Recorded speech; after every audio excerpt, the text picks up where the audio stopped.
Welcome back to Only Talk Sports. We talk sports every single day, or at least we try to. I'm your host, Jeffrey, and subscribe to the channel if you like sports content. Hit that notification bell so you never miss another video.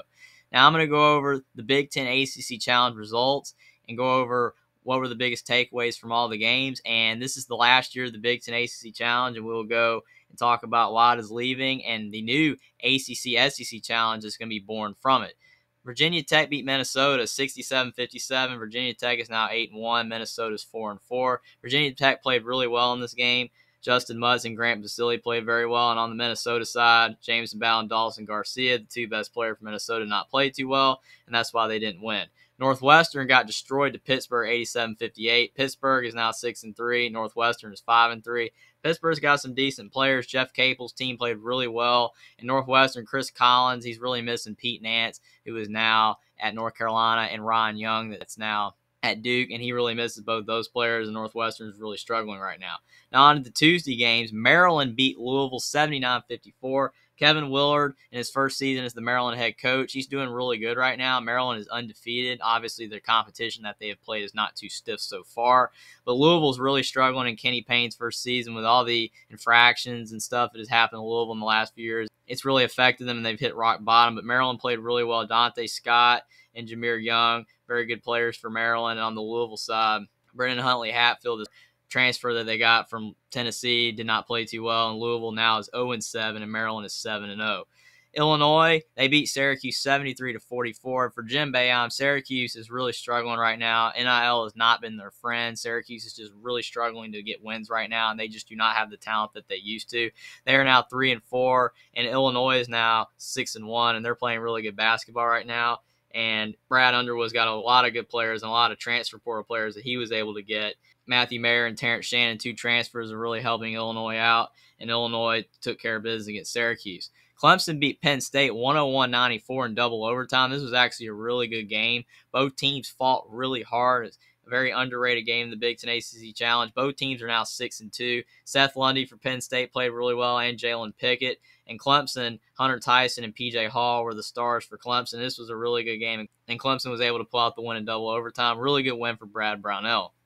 Iowa beat Georgia Tech 81-65. Iowa's playing pretty good basketball without Keegan Murray, but Keegan Murray's twin brother, Chris Murray, he's having a really good season this year as well, following in his footsteps. He had 31 points and 20 rebounds. He played fantastic in Georgia Tech. Josh Pastner, head coach, really struggling to get wins right now. But again, for Iowa, when you have a Murray brother, you should be good. For Fran McCaffrey, the Iowa head coach. And Iowa's now 6-1, and Georgia Tech falls to 4-3. Wake Forest beat Wisconsin 78-75. A really good win for Wake Forest. Wake Forest has been a lot better lately. They're playing really good basketball. They're now 7-1. Wisconsin falls to 5-2. Tyree Appleby for Wake Forest, the Florida transfer, had 32 points, and he led Wake Forest. In Wisconsin, Tyler Wall and Stephen Crowell and Chuggy Hepburn, the three best players for Wisconsin, all played well, but they fell short to Wake Forest. Virginia beat Michigan 70-68. This is a big win for Tony Bennett's team because Virginia was down big at half, but they were able to come back and beat Juwan Howard's team. And Virginia is having a really good season. They're now 6-0, and obviously they're ranked number 3 in the nation. Michigan's 5-2, still having a decent season so far, but they were not able to pull out a big win. Jaden Garner played really well, and Kie Clark for Virginia. And on the Michigan side, Hunter Dickinson played well as always, and Juwan Howard's son, Jet Howard, but Michigan fell short. Now on to the Wednesday games where most of the big results happened. Duke beat Ohio State 81-72.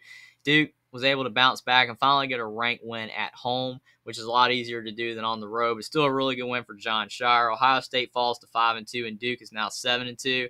Zed Key played really well for Ohio State. He had 21 and 8. Justin Sewing had 12 points. And on the Duke side, Kyle Filipowski had 16 and Derek Lively at 11. Their freshman stars really showed out, and Duke got a much-needed win.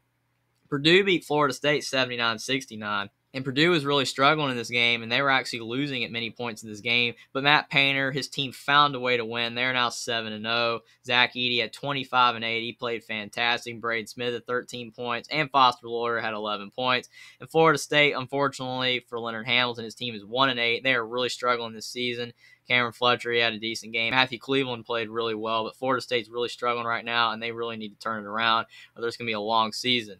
Miami beat Rutgers 68-61. This was a really good game, and it actually looked like Rutgers could get a win, but Miami pulled it out. Jim Larinaga's team is having a really solid season so far. They're 7-1. Rutgers, with Steve Peichel at head coach, is falling to 5-2. Clifford Omeroy had 16, and Caleb McConnell had 16 for Rutgers. They played really well. But for Miami, Norchad Omier had 17, and Isaiah Wong had 16. They led Miami, and Miami was able to get a really good win. Indiana beat North Carolina 77-65. North Carolina is really struggling right now. Hubert Davis's team has fallen from the #1 team. They're now at number 18, but they've lost again. It's their third straight loss in a row. And Pete Nance, he played really well for North Carolina. He had 15 and 12. And Armando Bacot, who was banged up, had 12 and 10. But on the Indiana side, Trace Jackson Davis had 21 points and 10 rebounds. Jalen Hood-Schifino had 14. Xavier Johnson had 20. And Trey Galloway had 11. Big win for Indiana, a very big momentum-swinging win for the program, and Mike Woodson got a much-needed win to get Indiana back on the map. Notre Dame beat Michigan State 70-52, a big win for Notre Dame. Mike Bray's team has been coming around the last couple of years. They had a slump for like 3 or 4 years. They were really struggling, but Notre Dame's playing really good basketball right now. They're 6-1. Michigan State falls to 5-3. Tom Izzo has a solid team, but Malik Hall is out right now. They have not looked like the same team. Joey Hauser at 12, Tyson Walker at 12, and A.J. Hogarth at 15. But for Notre Dame, Cormac Ryan at 23 and J.J. Sterling had 14. He's a really good freshman following in Blake Wesley's footsteps, but Notre Dame got a big win. In the last game of the Big Ten ACC Challenge, Nebraska beat Boston College 88-67. Boston College is really struggling this season. Nebraska got a really good win for Fred Hoiberg, who's been really searching for wins. That's the Nebraska head coach. Boston College falls to 5-3, and Nebraska's 5-3 as well. Boston College had a good performance from Devin McLaughlin. He had 20 points. He had a really solid game. And Casey Tominaga had 23 points, and C.J. Wilcher had 14 points for Nebraska, and Nebraska got a really good win over Boston College. Now, those are all the results in the Big Ten ACC Challenge. A lot of great games, big wins for Indiana and Duke and Virginia and Purdue. A lot of great results in the Big Ten ACC Challenge, and the ACC won the last year of the event 8-6. But it's kind of sad that the Big Ten ACC Challenge, after this year, it's no more. It will no longer exist, and it's kind of sad because there's been a lot of great moments in this event, a lot of big-time games between the Big Ten and the ACC. This challenge has been going on since 1999, but because of the Big Ten leaving ESPN, this challenge is going away. The Big Ten will no longer have a challenge with the ACC. Now, the Big Ten maybe will eventually have a challenge between the Pac-12 or the Big 12. We don't know. That has not been made official yet. But this challenge, like I said, is over because the Big Ten is leaving ESPN, and ESPN did not want to keep up the contract obligation of having this event. When the Big Ten is no longer on the network, it makes sense, but it's kind of sad because, again, this challenge has been going on for over 20 years, and there's been a lot of great memories in this event. But to make up for the fact that the Big Ten ACC Challenge is no longer going to exist, you're going to have the new ACC SEC Challenge next year. That's going to be a really big move, a very big event. The ACC and the SEC are both really solid conferences in basketball, like the ACC and the Big Ten. So I'm sure that this challenge is going to be awesome too, and people will grow to love it just like the ACC Big Ten Challenge. But again, the only reason why this is being done is because ESPN basically has the network rights to both the ACC and the SEC. So they're going to put both of these conferences together because those are the two showcase conferences for ESPN.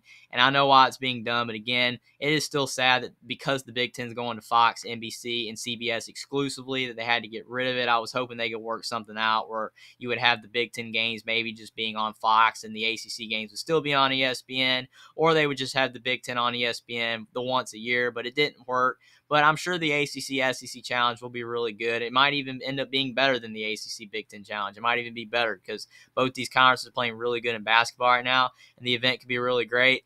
But I really enjoy watching the ACC Big Ten Challenge, and this last year of it was a really great time. There was a lot of great games, and I'm sure that new events will be spawned in the future for the Big Ten, probably maybe with the Pac-12 and the Big 12 to make it up for them. But this ACC SEC Challenge can end up being really good for college basketball if it all works out, and the excitement will probably be at an all-time high with these two conferences playing each other every single year. And again, maybe it will be even better than the ACC Big Ten Challenge at the end of the day. Subscribe to the channel if you like sports content. Like this video down below. Comment down below what you thought about the Big Ten ACC Challenge results, saying goodbye to the ACC Big Ten Challenge, and what you think about the new ACC SEC Challenge. And I will see you next time.